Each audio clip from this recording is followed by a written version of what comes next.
Hey, good afternoon, everybody. This is Dennis Wilborn. I want to welcome you to On the Radar. We'll see, make sure that we are, in fact, up and operational on. If you are joining us live, I want to welcome you all to today's session. I do not have it up on my phone, so it's impossible for me to be able to tell if you are. So we're going to go ahead and press on. Yesterday, over to me. We had some issues yesterday because of the bandwidth, and so hopefully that this video will come across very nicely, and you'll be able to follow it all the way through. One of the things I want to talk about today is basically the S&P. I want to talk about the NASDAQ and the IWM, the Russell. We had a gap down on all the indices and a sell-off today. Sold off very nicely. But guess what? It sold off to exactly where we thought it was going to go. In reality, we're still in an uptrend. We may have the first indication that we're going to go into a little bit deeper correction, and that's okay. And so I'm going to talk about how do we want to trade this potentially as we look forward. The Fed came back and said we're leaving rates the way they are because the economy still needs to, pull itself back out of, back out of, the. I'm having a hard time today, guys. Anyway, that's okay. Let's stop. Anyway. Due to the virus and the shutdowns across the state, the economy may be struggling a little bit. It's kind of questionable. I sit there and I look at what's going on. The unemployment rate is still about 6.5%, which was, kind of less than, all the 8 years that of the Obama administration. So actually, we've come back fairly strongly. From all the, depending on what state you live in. But at the same time, there's still a lot more people that would, would love to be able to get back to work and be productive. So, hey, let's take a look at the S&P. What happened? As you can see, price action gapped down this morning below the 8, came on down to below the 34, which is the uptrending channel line, stopped and rebounded into the end of the day. One of the things that, again, what's this indicative of? I want to jump over to the Qs, the NASDAQ, and the IWM to give us a better picture of what we may want to be looking to trade going forward. And as you can see on the NASDAQ, similar type situation. We broke below the 8. TSI on the daily chart has now crossed over. This is a major momentum indicator. If you don't know how to trade the TSI, you need to drop me a note there in the comments section or send me a DM. I've got some good videos on how to trade the TSI. And the market forecast, also turning over.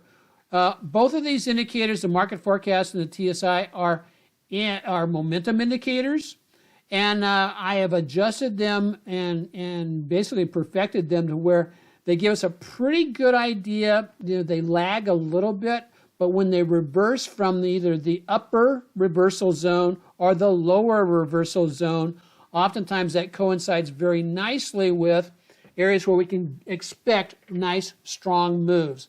Here's one of the things I'll be looking at with the Qs. If prices push back up, but fail to retake the, basically stall out at about the 8-day moving average, which is $322, I'll look at being able to trade a downside trade from there. What would I do? I would either go out a week from now and sell an at to slightly in the money bear call spread.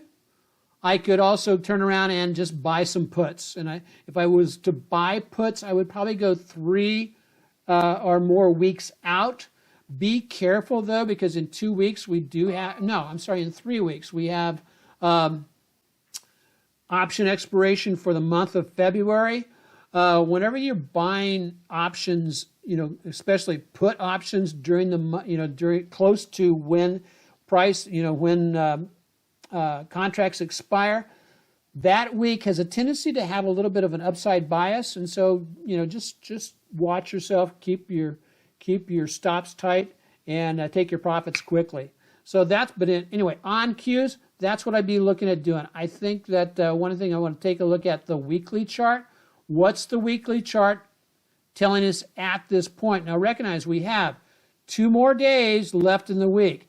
If prices finish where they are currently, we will have a dark cloud cover, which is a bearish reversal signal, and I would anticipate prices coming, price line, what moving average as it respected, right there at the 8-week moving average, which equates to between the 34 and the 50, and also down here at the 20, which the 20-week moving average corresponds very nicely to the 100-day moving average. So if we drop on down from there, that's where I'd anticipate. Showed you a little trick yesterday about how to extend your moving averages lines to get an idea where it will be in the coming weeks. And if you miss that, it's very simple. I'll show it to you really quickly. If I want to know where the 20 is probably going to be, I would just draw a parallel line in there. I just intersect it, draw it parallel, and this tells me that the 20 will be down here at about 300. And I can do the same thing. I've been doing this for so long, I can almost do it, by just visualizing where it'll be. Next week, the 8-period moving average, the 8-week will be about 315. And so if price action continues to respect that 8-day, a pullback down to the 315 or 316 would not be a surprise. Now, if it blows through that of course heightens the probability that prices are going to go down here and challenge or try to bounce off the 20. That's something you can just look forward to, and that's what we look at. Let me get rid of that. So on the Qs, that's what I'm looking at. Not in a hurry. We will know more on Friday. Price actions could come on down here and get all the way down to the low of last week, about the 314 level. If they do that in between now and Friday, we'll be looking at, I would basically say that the bearish or the downside potential is greater than the upside potential for right now. Somewhere between a 6, 7, 8% to 10% pullback in the NASDAQ and the Russell would actually be healthy and provide us some nice fresh trigger points to get into some long trades.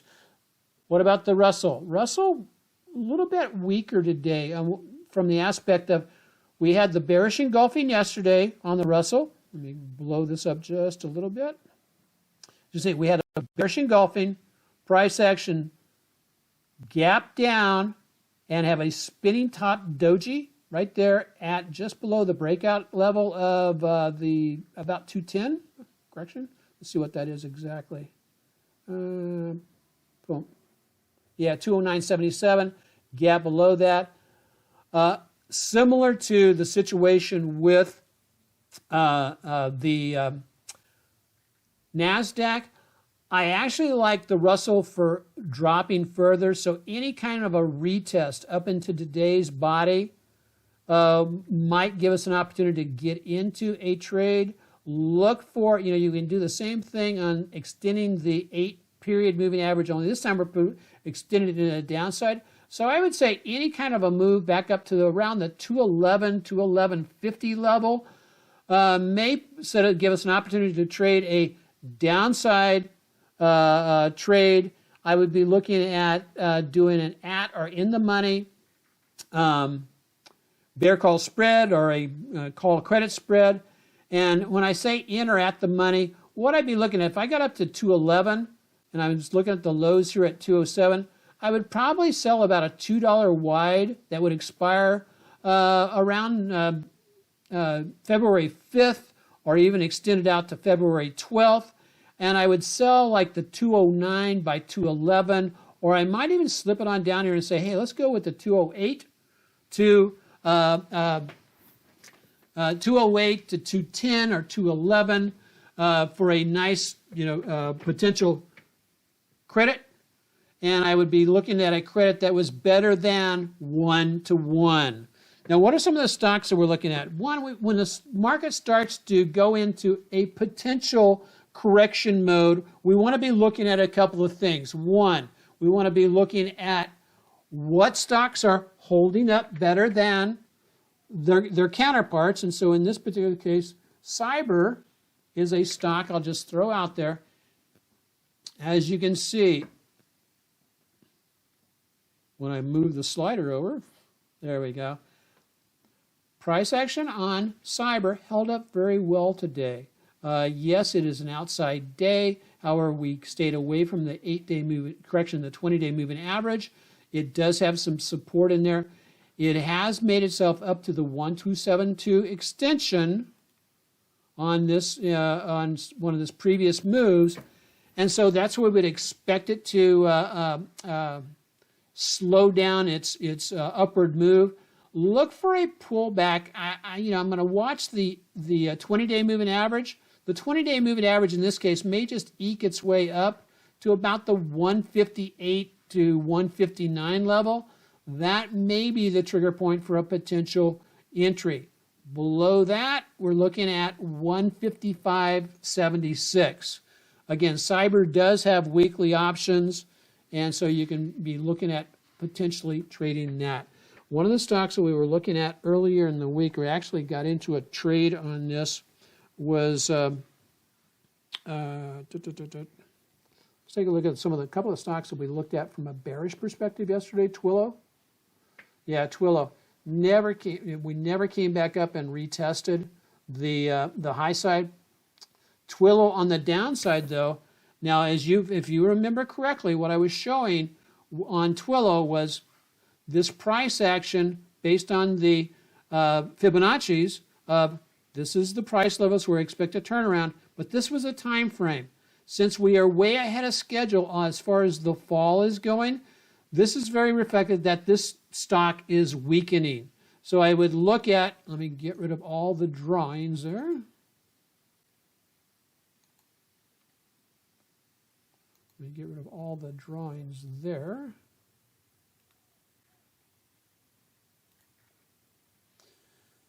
Since we are gapping down after 3 hard days, I'm going to now start looking for a rebound, a rally attempt back up towards the 34. The 8 and the 20 will be down about that level. So back up towards today's high. Any rally attempt up towards that area may give us an opportunity to do a bearish trade on Twilio.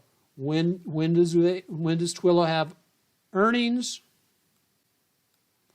Our earnings on Twilio is coming up on 217. So there's enough room for this to actually pull on down at least to in this case is the weekly chart, to 221 or even down to as low as 275 for a rebound going into earnings. So that's what we're looking at there. The other one I did a trade on, and it didn't turn out as nice as we wanted to, unfortunately, but it was on Square. Let's take a real quick look at Square also, because on some of these big sell-off stocks, since they have busted through and had a lot of damage done to them, we want to be looking at them now for potential trades to the downside. As we can see with Square, all the way down to the 20-period moving average, which this is on the weekly, which equates to the 100. Switch over to the daily chart, and as you can see, we have fallen now below the 50 in all the moving averages. The 200 is way the heck down here. So we can anticipate some kind of a move to the downside.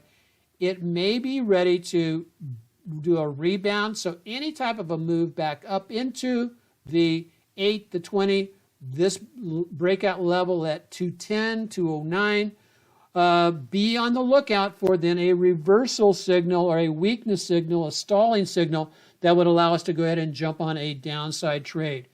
When price action gets below the moving averages, that's the time where we want to start looking at and it's the first time it's been below the moving averages for quite a while, that's where we want to be looking at doing downside trades, because that's where sellers are basically parked. So buyers will take up the price up to that level. The sellers are parked up there, and as soon as the sellers start going, aha, because that's where they got in, they were buyers up at this level, they start selling, and it drives the prices back down. So could be exciting times. And again, Square is one of those that we may look to trade to the downside. The other we looked at yesterday, it was Zoom. And this is the last one we're going to look at today. As you can see, Zoom was a perfect example. I kicked myself in the butt because I did not put a trade in on Zoom. Zoom did exactly what we expected. It came right up into the midsection. This is a perfect example. Came right up into the midsection of yesterday's big red candle, reversed off of there, and then went on and fell. How much did it fall? I don't know. Let's find out.